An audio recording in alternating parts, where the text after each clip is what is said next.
দিন শুরু ব্যস্ত সব মানুষ।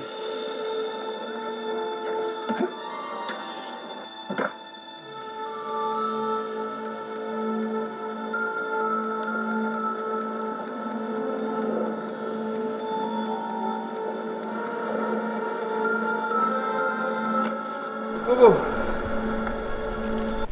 কিছু বলবি? একটা কথা ছিল। বল। সেটা হচ্ছে যে তুমি মতিঝিল কমার্স প্রাইভেট লিমিটেডের মোমেন সাহেবকে আমাদের নদী এন্টারপ্রাইজে নিতে যাচ্ছ কেন? মতিঝিল কমার্স প্রাইভেট লিমিটেডের সাথে তোর দুলাভাইয়ের একটা দ্বন্দ্ব ছিল।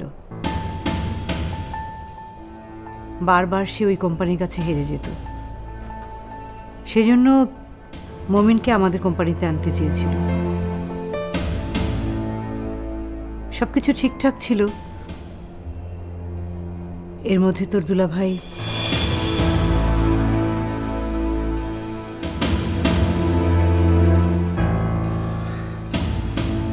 আমার মনে হয় দুলাভাই কাজটা ঠিক করেনি। কেন? আমার তো মনে হয় ঠিকই আছে। মমিনের কাছ থেকে এমসিএল এর কাজের ধরন, ফাইল তৈরি, টেন্ডার বিটের কৌশল সব কিছু আমরা শিখে নেব। মনে রাখিস, যুদ্ধে যখন নেমেছি, যুদ্ধ জয়ের জন্য যা কিছু করতে হয় সব কিছু করব। তোমার মতিঝিল কমার্স প্রাইভেট লিমিটেড সম্পর্কে বিন্দুমাত্র আইডিয়া আছে? থাকবে না কেন? অনেক বড় কোম্পানি। বড় কোম্পানি, বড় কোম্পানি বললেই হয়ে গেল। ওদের হাজার হাজার কোটি টাকার ব্যবসা, আর আমাদের আমাদের কি 10-12 কোটি টাকার কারবার। তুমি তুমি কিভাবে মতিঝিল কমার্স প্রাইভেট লিমিটেডের সাথে যুদ্ধে নামতে চাও? তুই আমাকে ভয় দেখাচ্ছিস? না না বউ, আমি তোকে ভয় দেখাচ্ছি না, আমি আমি তোকে বাস্তবতার কথা বলছি। তবে একটা জিনিস সবসময় শিওর থেকো, সেটা হচ্ছে তুমি যে যুদ্ধেই নামতে চাও, তোমার ভাই সব সময় তোমার সাথে আছে, সব সময়। That's like a good boy. এই তো ভাইয়ের মতো কথা। তুই পাশে থাকিস, উপরে আল্লাহ আছেন, আর কায়েস সাহেব তো আছেন। কায়েস সাহেবের মতো বিশ্বস্ত লোক, কি বলিস? হ্যাঁ বিশ্বস্ত, কিন্তু একটু একটু কি? মানে একটু একটু অলস টাইপের আর কি। মানে ওনার আবার 16 মাসে বছর হয় আর কি।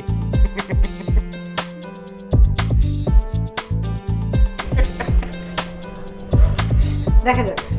সেটাই, দেখা যাক।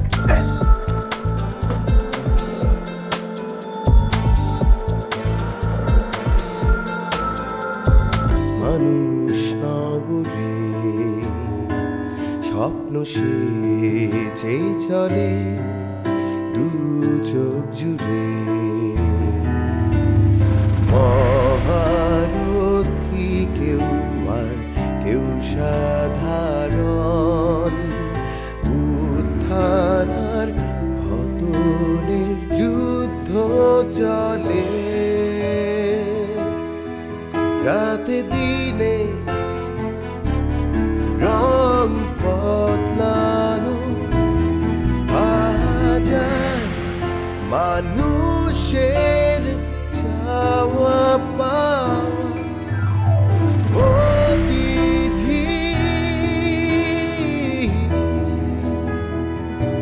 Commercial area.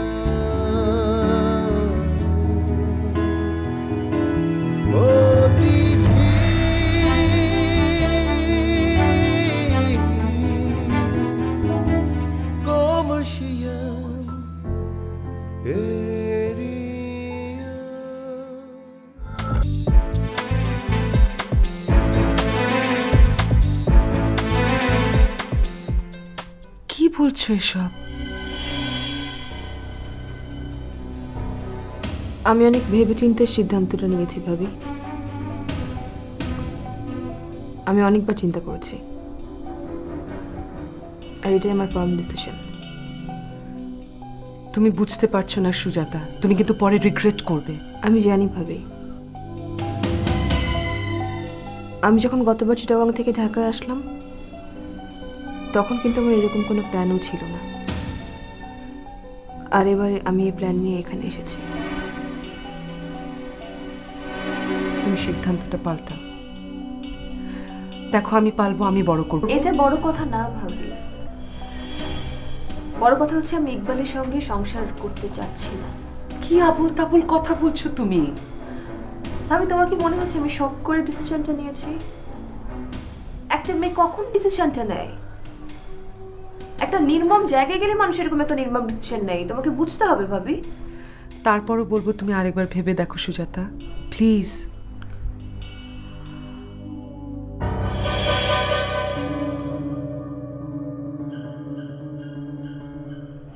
ওর সাথে অন্য একটা মেয়ের রিলেশন আছে।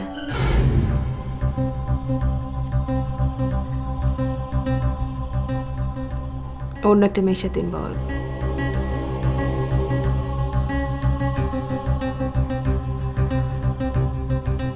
আমি নিজের চোখে দেখেছি।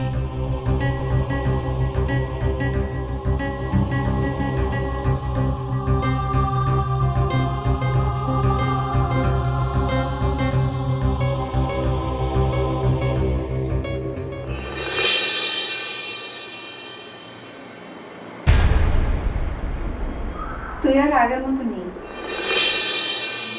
তাই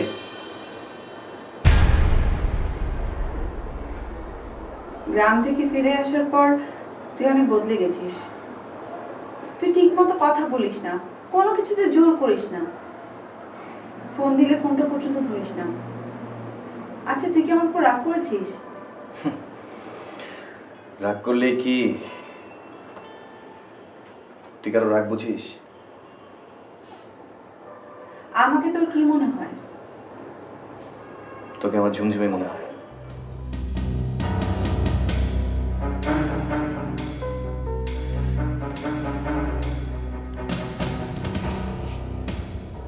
ঝুমঝুমি মানে? বাচ্চারা কাঁদলে ঝুমঝুম শব্দ দিয়ে একটা খেলনা দিয়ে সেই কান্না থামানো হয়, সেটার নাম ঝুমঝুমি। এটাকে এখন পাওয়া যায়? এখন আর পাওয়া যায় না, ছোটবেলায় গ্রামে দেখেছিলাম। আচ্ছা ওসব বাদ দেখ, কেন এসেছিস সেটা বল। সত্যি কথা কি জানিস, আমি তোকে ভালোবাসি বা না বাসি, তুই আমাকে অনেক ভালোবাসিস। কি বাসিস না? আসল কথা বল।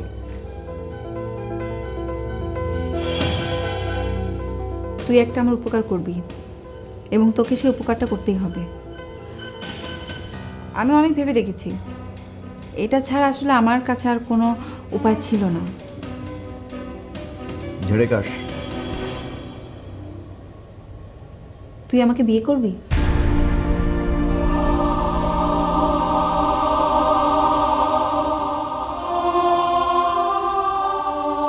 তবে একটা শর্ত আছে, আমি আর তুই কাজী অফিসে গিয়ে ঠিকই বিয়ে করব, কিন্তু থাকবো আলাদা আলাদা। আর তুই কখনোই আমাকে তোর বউ হিসেবে দাবি করতে পারবি না।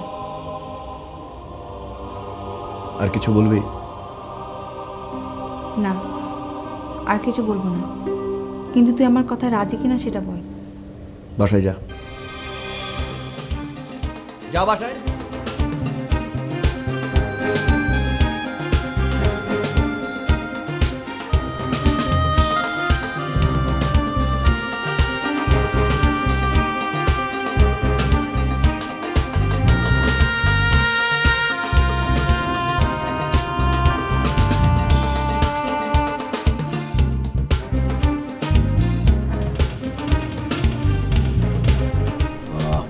মোমেন, আমি ওই তোমার যে লোকটা তার সঙ্গে দেখা করতে চেয়েছিলাম, সে কি এসছে? সরি স্যার, একটা টেকনিক্যাল কারণে ও আজকে এখানে আসতে পারছে না। তবে আপনি চাইলে স্যার ফোনে কথা বলতে পারেন। ফোনে কথা বলবো? লোক, আমি যে খেলাটা খেলছি এটা কিন্তু পুরোপুরি আমার ফ্যামিলির এগেনস্টে হয়ে যাচ্ছে। এখন কোনো রকম যদি উল্টাপাল্টা হয়ে যায় তাহলে কিন্তু একটা ফ্যামিলিতে ডিজাস্টার হয়ে যাবে। তুমি কি মনে করো যে লোকটা সেরকম বিশ্বস্ত যে তার সঙ্গে আমি কথা বলবো? জি স্যার, আপনি নিশ্চিন্ত থাকতে পারেন। আপনি চাইলে স্যার আমি ফোনে কথা বলিয়ে দিতে পারি sir. Okay, thank you sir.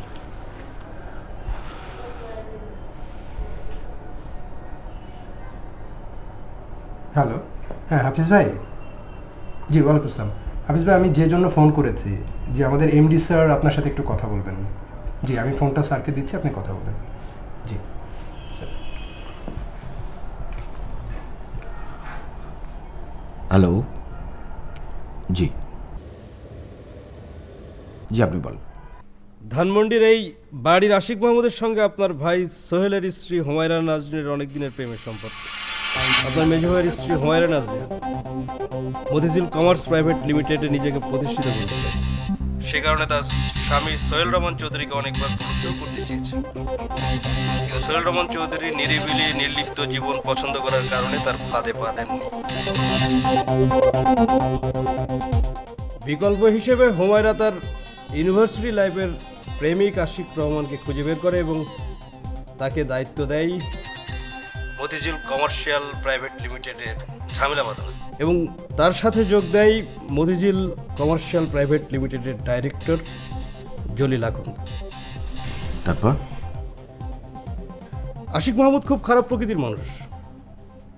Man পাওয়ারের ব্যবসা করে বহু মানুষকে সে সর্বশান্ত করেছে এবং নিজে বহুবার জেলও খেটেছে। হুমায়রা নাজরিনের উপর টেক্কা দেওয়ার জন্য নূপুর নামের একটি মেয়েকে হায়ারও করেছে। নূপুর চেষ্টা করছে সোহেল রহমান চৌধুরীকে প্রলুব্ধ করে আশিকের জন্য টাকার ব্যবস্থা করতে।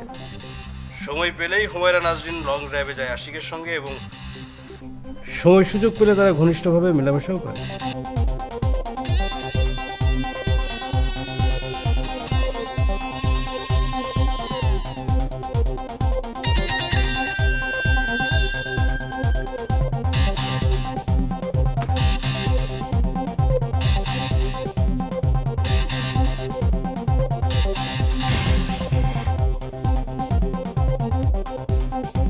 বড় বৌমা, বলুন বাবা। তোমাদের কি একবারও মনে হলো না যে আমি বিথুনের বাবা? এটা কি বলছেন বাবা? আপনি তো আমাদের সকলের বাবা, এটা মনে করার কি আছে? তোমরা সবাই জানো বিথুন এ বাড়িতে আসে না, এবং কেন আসে না সেটাও জানো।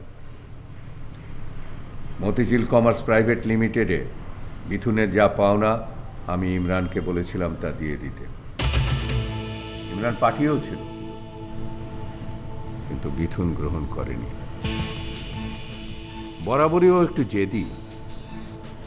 তারপরও আমি ভেবেছিলাম আমি ওর বাসায় যাব,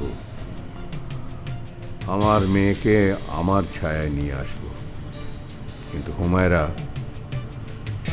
ওকে আমন্ত্রণ জানিয়ে এ বাড়িতে নিয়ে এসেছে। বড় বউ হিসেবে তুমিও কিছু বলনি। বাবা, বিথুনের ব্যাপারটা মনে হয় সেজবু বুঝতে পারেনি। আপনি ওকে ক্ষমা করে দিন। বৌমা, তোমার কথাটা সত্যি হলে আমি খুশি হতাম, কিন্তু কথাটা সত্যি নয়। হুমায়রা জেনে বুঝে ওকে এ বাড়িতে নিয়ে এসেছে। বাবা, আমি খুব দুঃখিত। আমার আরো কঠোর হওয়া উচিত ছিল। ভেবেছিলাম জীবনের অভিজ্ঞতার থেকে ওরা ওদের ভুল বুঝতে পারবে, ফিরে আসবে, কিন্তু তা হলো না। এখন বাধ্য হয়েই আমাকে আরো কঠোর হতে হবে। তুমি এসো বড় বৌমা।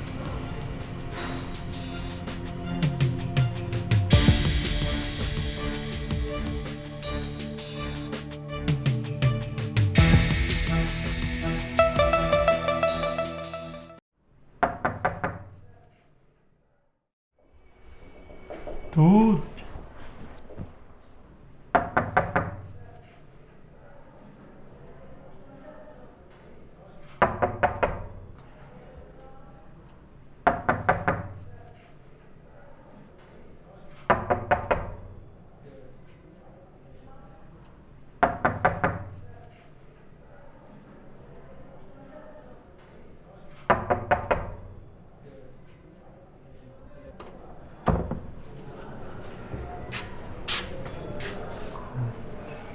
হ্যাঁ ভেতরে ভাই।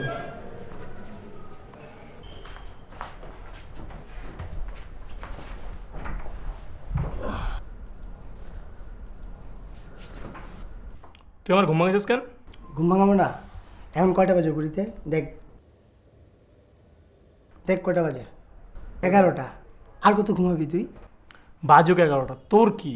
উফ, আরে বেটা আমার ঘুম আমি ঘুমাই, তাহলে তোর কি? তুই আমার ঘুম ভাঙাইছিস কেন? আর কোনো ঘুম ভাঙাবি?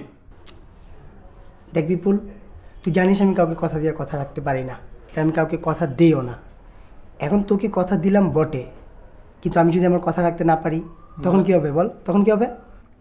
যা মন চায় তা হোক, কিন্তু তুই আজকে কথা দিবি যে তুই আর কখনো আমার ঘুম ভাঙাবি না। ঠিক আছে যা। কি ঠিক আছে যা? আশ্চর্য, তুই জানিস এই পর্যন্ত আমার কতবার ওই তোর মোবাইল বাজতেছে, তোর ফোন বাজতেছে, ধর ধর মোবাইল ধর। আরে কি ফোন করার সময় পাস না? আশ্চর্য।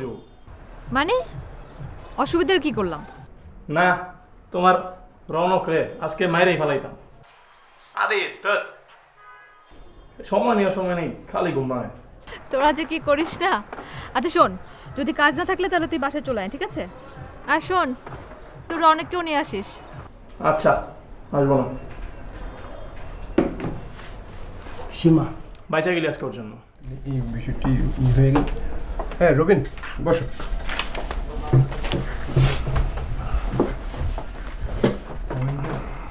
আমাকে ডেকেছেন? হ্যাঁ রবিন, আমি ডেকেছি। আচ্ছা, আপনি এরকম একটা কাজ কি করে করলেন? আপনি তো একজন শিক্ষিত এবং স্মার্ট ছেলে, তো এরকম একটা কাজ কি করে করলেন? রাইট। কি করেছি আমি? আরে বাবা কি করনি সেটা বলো। আমরা এতদিন ধরে তোমার সাথে কাজ করছি, আমরা তোমার কলিগ না? হ্যাঁ, একেবারে আমাদের মান সম্মান ধুলায় মিশিয়ে দিয়েছেন রবিন আপনি। আমরা একসাথে কাজ করি, এই আশা তো আমরা করতেই পারি নাকি? কিন্তু আমি কি করেছি সেটা না বললে? আচ্ছা দেখেন রবিন, এই যে আমরা যারা বসে আছি না, আমরা তো আপনার কলিগ, আমরা নয় বিষয়টিকে নর্মালভাবে নিলাম, কিন্তু ইমরান স্যারের বিষয়টি কি আপনি একবার ভেবে দেখেছেন? এতদিনে ইমরান স্যার নিশ্চয়ই মাইন্ড করেছেন, তাই না? আচ্ছা এখন আমাদের কি হবে? মমিন ভাই দয়া করে আসল কথাটা বলবেন, আমাকে আর টেনশন রাখবেন না প্লিজ। রবিন, সব কথা কি মুখে বলা যায়? আমরা তো ভেবেছিলাম যে আপনি নিজে এসে আমাদের বলবেন। আপনারা কি বলেন, বিষয়টি কি ওর সাথে শেয়ার করা যায়? মমিন ভাই বলে দিন, না হলে বেচারা হার্ট ফেল করবে। আচ্ছা রবিন, আপনি তো একটা বিয়ে করলেন, আপনার বউটা কেমন? ভালোবাসে, আদর টাদর করে? আচ্ছা এই কথাগুলো কি আপনি আমাদের সাথে শেয়ার করেছেন? Anyway, এত জোরে আসবেন না, এটা অফিস। দেখুন তো শরীর একদম কাঠ হয়ে গেছে। সবাই মাত্র বিয়ে করে এলাম, তাতে আপনারা আমাকে অভিযুক্ত করছেন।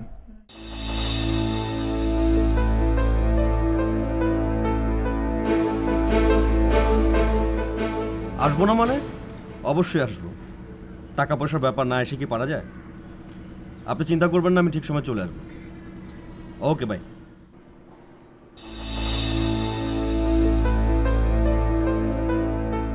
কি কিছু বলবে?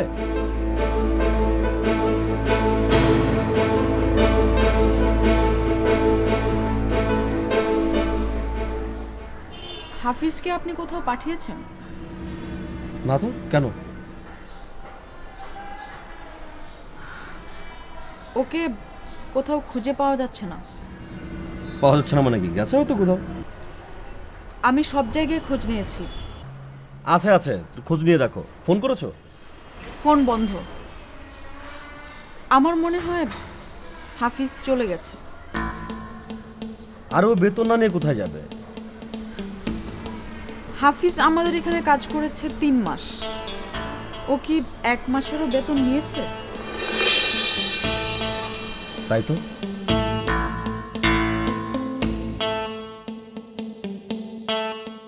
রাতে দিনে রং বদলানো, হাজার মানুষের চাওয়া পাওয়া, প্রতিদিন